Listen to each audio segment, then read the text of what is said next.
South Sudan's journey toward self-determination is marked by a long and brutal conflict known as the First Sudanese Civil War. This war, lasting from 1955 to 1972, was not just a battle for territory, but a fight for identity, autonomy, and the right to self-govern. At the heart of this struggle was the Anyanya movement, a guerrilla force whose name itself promised swift and deadly resistance. In this video, we'll explore the origins, evolution, and legacy of the Anyanya, tracing how their actions shaped the destiny of a nation.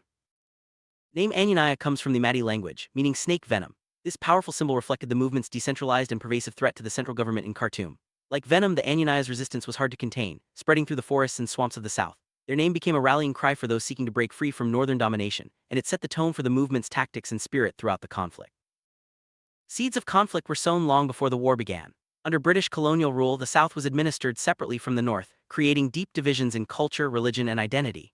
When Britain and Egypt agreed to grant Sudan independence in 1956, they overlooked these differences, uniting North and South under a single government in Khartoum. For many in the South, this felt like trading one colonial master for another, as they found themselves marginalized and excluded from power. Unification of Sudan ignored the historical, cultural, and religious chasm between the Arab, Muslim North and the Black African, Christian, and animist South.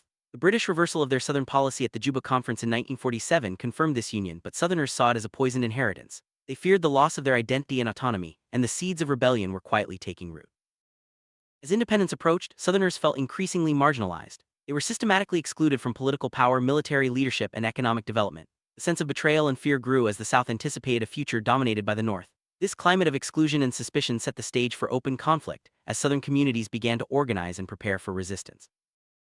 August 18, 1955, the simmering resentment in the South erupted in the town of Torit. Southern troops of the Sudan Defense Force, fearing disarmament and forced transfer to the north, mutinied against their northern officers. The uprising was crushed swiftly and brutally by the central government, but it marked the beginning of open resistance. Many mutineers and civilians fled into the forests, carrying their weapons and determination with them. Rather than surrender, the mutineers who escaped Torit became the nucleus of a new resistance. For years, these small, scattered groups carried out sporadic ambushes and maintained a low-level insurgency, refusing to recognize the authority of Khartoum. Their tactics were shaped by necessity: hit-and-run attacks, ambushes, and the use of the dense forests and swamps as cover. This was the true beginning of the Anyanya movement. Throughout the late 1950s and early 1960s, the Southern resistance remained fragmented and largely uncoordinated. Small bands of fighters operated independently, striking at government targets and then melting back into the bush. Despite their lack of resources and organization, these groups kept the spirit of rebellion alive, laying the groundwork for a more unified movement in the years to come. In the early 1960s, the scattered resistance began to coalesce into a more organized force. The year 1963 is often cited as the official start of the Anyanya movement, marked by a coordinated military offensive in eastern Equatoria. Armed with traditional weapons, captured arms, and fierce determination, the Anyanya began targeting Sudanese army posts and Arab settlements in the rural south. Anyanya excelled at decentralized guerrilla warfare. Operating from the vast Sud swamps and remote bushlands, the rebels were nearly impossible for the conventional Sudanese army to defeat. Their knowledge of the terrain, combined with their mobility and local support, allowed them to strike quickly and disappear before government forces could respond. This style of warfare became a hallmark of the movement. Despite their military successes, the Anyanya faced significant challenges in achieving political and tribal unity. The early political wing of the movement, operating largely in exile, was plagued by infighting and rivalries. These divisions threatened to undermine the effectiveness of the resistance, as leaders struggled to present a united front both on the battlefield and in diplomatic efforts.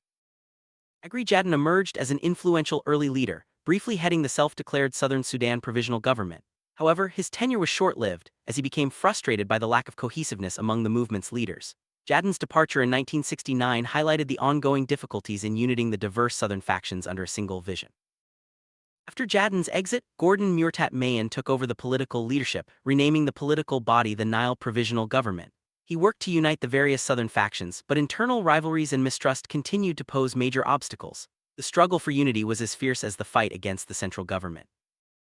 During this period, the Sudanese government, led by General Ibrahim Abud, responded with harsh measures. Mass displacement, the destruction of villages, and the persecution of Southern intellectuals and church leaders became common. These brutal tactics only served to drive more young men into the ranks of the Anyanya, fueling the cycle of violence and resistance. Early 1970s marked a turning point for the Anyanya. A unified military command began to emerge, bringing much-needed coherence to the fractured insurgency. This shift was crucial in transforming the movement from a collection of scattered bands into a formidable force capable of challenging the central government on a larger scale. General Joseph Lagu, a former Sudanese army officer who defected in 1963, emerged as the pivotal leader of the Anyanya. Lagu's leadership was instrumental in uniting the scattered forces and navigating the complex political and tribal landscape of the South. His ability to bring together diverse groups under a single command marked a new era for the movement. Under Lagu's command, the Anyanya forces achieved a level of military unification that had previously eluded them. This newfound unity allowed them to coordinate operations more effectively, increasing their impact on the battlefield and strengthening their negotiating position with the central government. Lagu also transformed the political wing of the movement, creating the Southern Sudan Liberation Movement, SSLM. This new body provided a single, legitimate political voice for the rebels, allowing them to represent their cause more effectively on the international stage. The SSLM became the face of the Southern struggle for autonomy.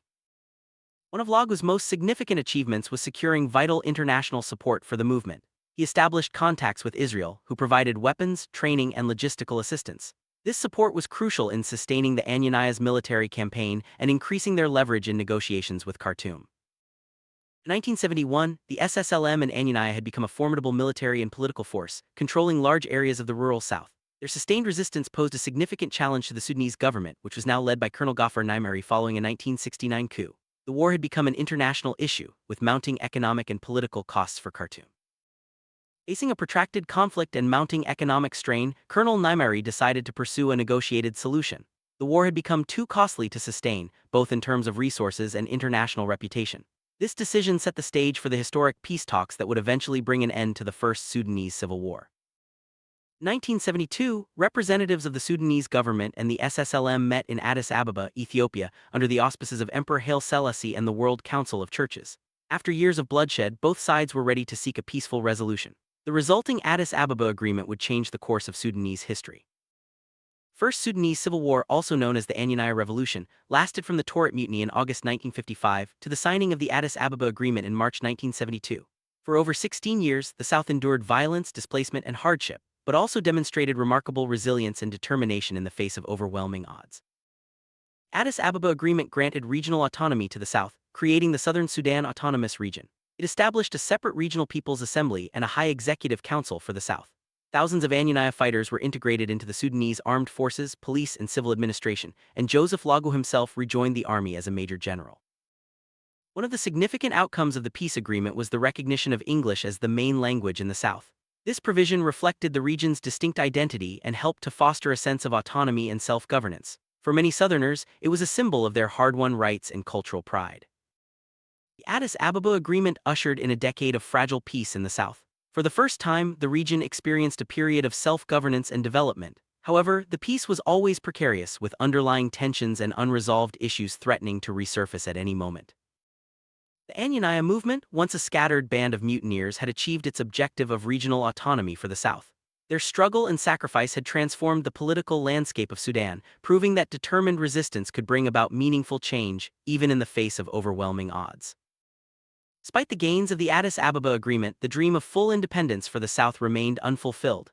Many Southerners continued to hope for a future in which they could determine their own destiny, free from external control. The seeds of future conflict were already being sown, as the peace proved to be only a temporary respite. Tragically, the peace established by the Addis Ababa Agreement began to unravel in 1983. President Naimari, facing domestic political pressure, abolished Southern autonomy and imposed Sharia law across the country. This decision reignited old grievances and set the stage for a new and even more devastating conflict. Disillusioned former Anyanya fighters, feeling betrayed by the collapse of peace, once again took up arms. This new wave of resistance became known as Anyanya II. The cycle of rebellion and repression resumed as the South sought to reclaim the autonomy that had been lost. The collapse of the Addis Ababa Agreement marked the beginning of the Second Sudanese Civil War, which lasted from 1983 to 2005. This conflict was even larger and more devastating than the first, drawing in new leaders and movements, and causing immense suffering for the people of the South. During the Second Civil War, a new movement emerged, the Sudan People's Liberation Movement Army SPLMA, led by Dr. John Garang de Mabir. Garang, a former junior officer in Joseph Lagu's Anyanya, built on the legacy of the earlier movement, leading the South in its renewed struggle for freedom and self-determination.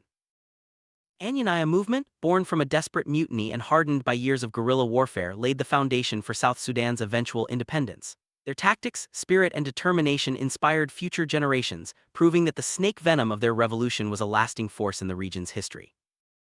The impact of the Anyanya Revolution was permanent and transformative. It changed the political landscape of Sudan, challenged the status quo, and set in motion a series of events that would eventually lead to the birth of a new nation.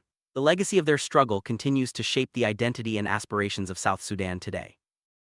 The First Sudanese Civil War came at a tremendous cost. Thousands lost their lives, communities were destroyed, and generations were scarred by violence and displacement. Yet, amid the suffering, the people of the South demonstrated extraordinary resilience and a steadfast commitment to their cause.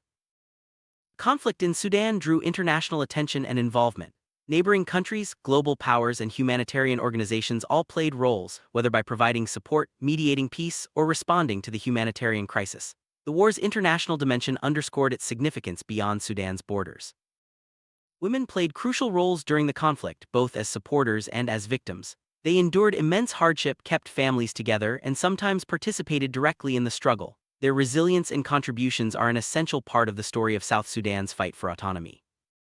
The war had a profound impact on children, many of whom were orphaned, displaced, or forced to become child soldiers. The trauma of conflict left deep scars but also inspired a generation to dream of a better future. Their experiences are a poignant reminder of the human cost of war. Religion played a significant role in the conflict, with the predominantly Christian and animist South resisting the Arab-Muslim North.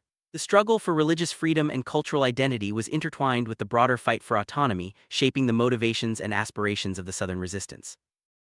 The vast Sud swamps of South Sudan provided a natural fortress for the Anyanya. The challenging terrain made it difficult for government forces to pursue the rebels, giving the movement a strategic advantage. The Sud became a symbol of Southern resilience and ingenuity in the face of adversity.